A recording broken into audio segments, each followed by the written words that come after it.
Well, folks, here we are again for the weekly forecast. Of course, we had some big thunderstorm activity across a good portion of the central one-third of the state last weekend, and some very heavy precipitation in north central and central Nebraska that did cause some localized flooding and unfortunately some significant hail damage. But more importantly, significant enough moisture hit north central Nebraska to see the complete elimination of abnormally dry and drought conditions.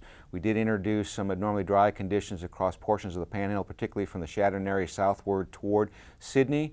And then in eastern Nebraska, really not much of a change in the drought monitor because most of that precipitation that hit the center part of the state really lost its steam as it moved eastward. And even though we did receive anywhere from a half an inch to 1.5 inches, it basically was fairly close to normal precipitation and was not sufficient enough to see significant reductions in the drought. Now, we do have continual chances for precipitation, particularly in the eastern half of the state during this next 7-day period, and much warmer temperatures. After the very cool temperatures we've been seeing for the last few weeks, this would be welcome relief. How long it will continue remains the open question. So let's take a look at the upper air models and see what we can expect as we go through this period. First thing I'll draw your attention to is that we have a ridge over the southwest and we have this trough that's coming in from the northwest.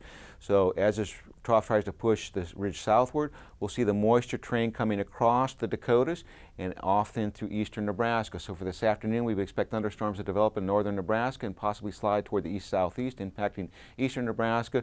Western Nebraska just looks like isolated chances at best. As we go into tomorrow, we'll see that ridge starts to buckle a little bit farther toward the south. The trough comes in a little bit farther southward, and that will bring up the thunderstorm activity in the Dakotas, and some of that making through northern Nebraska and eastern Nebraska. Primarily, again, development in the afternoon, late evening hours, and then moving eastward during the overnight hours. As we go into Monday, we will see that trough shifts toward the Great Lakes, keeps most of the precipitation chances to extreme northeastern Nebraska and points to the east, with just an isolated chance for thunderstorm activity for the remainder of the state.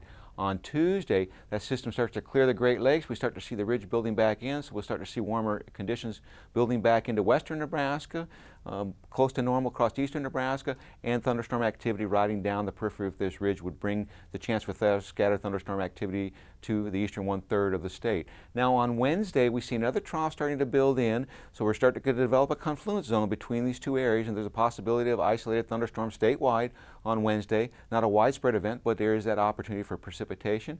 As we get into Thursday, trough day is a little bit deeper. That's going to bring in some warmer air from the southwest, so our temperatures are going to be easily in the 90s statewide, with even an 100-degree reading possible in the western part of the state. And on Friday, trough day is a little bit deeper, and so we're going to see much more warmer air moving into our region, and we might jump our temperatures a couple more degrees. So widespread mid-90s to 100-degree readings are likely. Now as we look at the temperature forecast, you can see that the heat is on in the west. We'll see normal temperatures in the east until we get in the midweek period, and then we go well above normal. Chance of scattered thunderstorm activity statewide. Now as we go into the 8 to 14-day forecast, next Thursday, the following Tuesday, that trough starts to make its way into the northern plains, bringing cooler conditions. In terms of precipitation, we do see the chance for precipitation breaking out across a good portion east of the Rocky Mountains.